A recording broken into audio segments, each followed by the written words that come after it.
राजस्थान में भ्रष्टाचार का मुद्दा अचानक अब घूम गया है और पहले जहां वसुंधरा राजे सरकार के भ्रष्टाचार की जांच की मांग उठ रही थी, अब अचानक राजस्थान सरकार पर उंगली उठी है। उंगली इसलिए उठी है कि जो योजना विभाग मुख्यमंत्री के पास है, उस योजना विभाग के बेसमेंट में पुलिस को 2,31,00,000 रुपए नगद और 1 किलो के करीब सोना, जिसमें बिस्कुट और जेवरात होते हैं, वह मिलता है। और उसके बाद में रात को पुलिस प्रमुख डीजीपी उमेश मिश्रा, प्रशासनिक प्रमुख उषा शर्मा, दिनेश एमएन और जयपुर के पुलिस कमिश्नर आनंद श्रीवास्तव सचिवालय में देर रात को मीडिया को बुलाते हैं और जानकारी देते हैं कि इस तरह से योजना विभाग की एक अलमारी से यह सब कुछ बरामद होता है। यह एक सामान्य प्रक्रिया कही जा सकती है कि इस सामान्य प्रक्रिया के तहत पुलिस को वहां से पता चला और पुलिस ने यह सब कुछ जब्त कर लिया।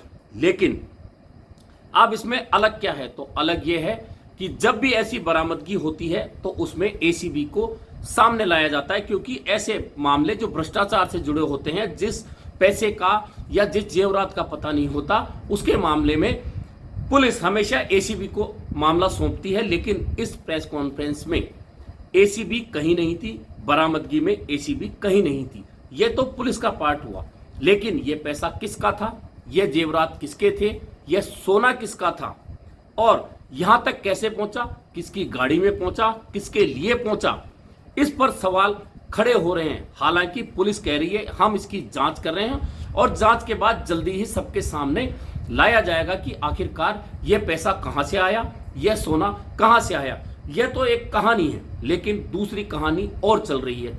यह कहानी इसलिए चल रही है क्योंकि जो विभाग मुख्यमंत्री के पास है, उस विभाग में यदि इतनी बड़ी रकम मिल रही है तो विपक्ष को उंगली उठाने का सीधा सीधा मौका मिलेगा।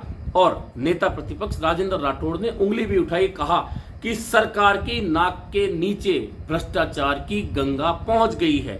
वहीं गजेंद्र सिंह शेखावत, जो केंद्रीय जल शक्ति मंत्री है, मुख्यमंत्री के निशाने पर संजीवनी मामले को रहते हैं, उनको मौका मिल गया है मुख्यमंत्री पर निशाना साधने का, क्योंकि यह योजना विभाग मुख्यमंत्री के पास है। इसलिए गजेंद्र सिंह शेखावत ने भी सीधे सीधे मुख्यमंत्री पर निशाना साधा और कहा कि सरकार को अब बताना चाहिए कि यह भ्रष्टाचार सरकारी ऑफिसों तक कैसे पहुंचा।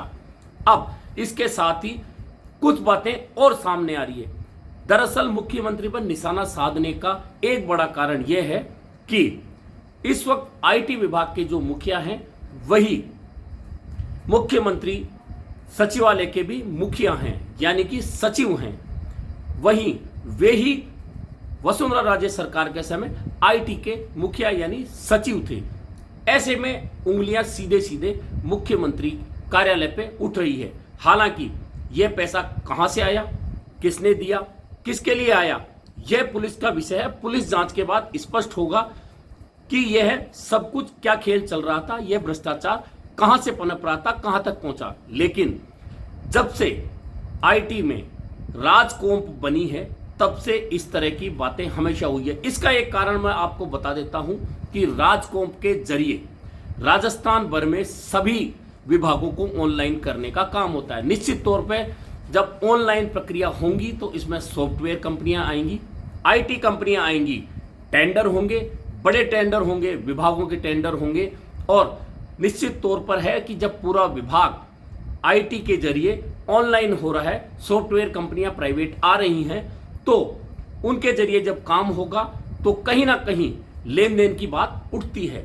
और यह लेन देन की बात उठती है तो भले ही ऊपरी स्तर पर इसे छुपाया जाए, लेकिन निचले स्तर पर लेन देन भी होता है। इस लेन देन में कौन कौन शामिल होते, कौन नहीं होते, इस मामले में कौन कौन शामिल है, कौन नहीं है, इस बारे में भी पुलिस जल्दी खुलासा कर देगी।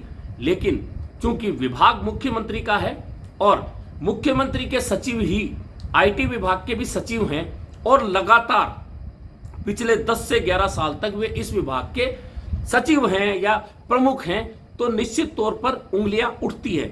अब वे उसमें शामिल हैं नहीं हैं, यह भी पुलिस जांच का विषय है। लेकिन जिस तरह से देर रात को राज्य के प्रशासनिक मुखिया यानी कि मुख्य सचिव उषा शर्मा कॉन्फ्रेंस में आती हैं, राज्य के पुलिस प्रमुख यानी कि डीजी उमेश मिश्रा आते हैं, दिनेश एमएन जो कि एसीबी में रहे और राजस्थान भर में उन्होंने तहलका मचा के रखा। एसीबी के मामलों को लेकर एक के बाद एक अधिकारी कर्मचारियों को उन्होंने पकड़ा और काली कमाई उजागर की। उन दिनेश एमएन को भी इस प्रेस कॉन्फ्रेंस में बिठाया गया। वहीं जयपुर पुलिस कमिश्नर आनंद श्रीवास्तव भी इस कॉन्फ्रेंस में मौजूद रहे।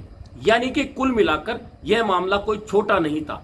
यदि साधारण मामला होता, साधारण भ्रष्टाचार का मामला होता, साधारण लेन देन का मामला होता तो थाना पुलिस भी कार्रवाई कर सकती थी, एसीबी की रेड भी साधारण तरीके से हो सकती थी, माल जब्त किया जा सकता था। लेकिन यदि पुलिस और प्रशासनिक प्रमुख बैठकर आधी रात को मीडिया को यह बता रहे हैं कि हमने 2 करोड़ 31 लाख और 1 किलो सोना जब्त किया है, 7 कर्मचारी हिरासत में है, उनसे पूछताछ कर रहे हैं, जल्दी ही जांच के बाद इस पूरे मामले का खुलासा कर देंगे।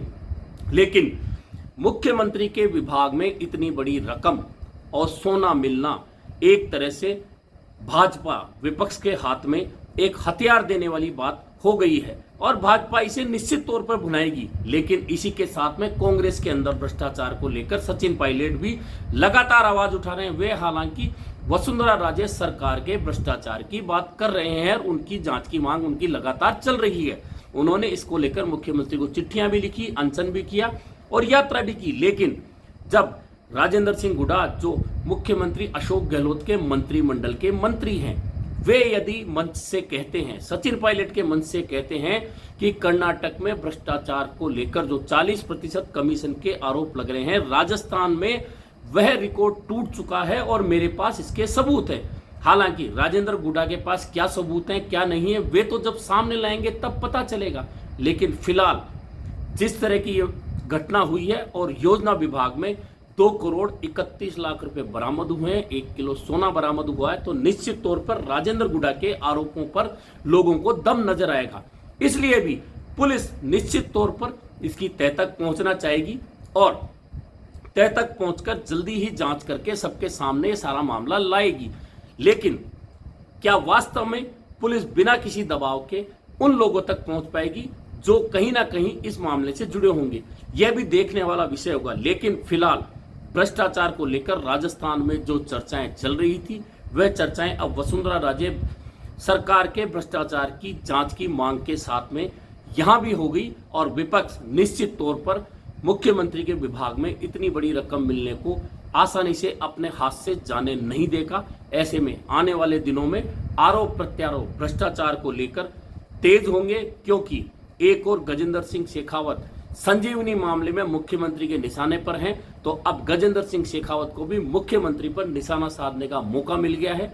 वहीं अब चुनावी साल है और 4 महीने के बाद में चुनावी बिसात भिज जाएगी, इसलिए भाजपा इस मौके को भुनाना चाहेगी। अब देखना यह है कि पुलिस कितनी जल्दी इस मामले की जांच करती है और इस मामले का खुलासा करती है।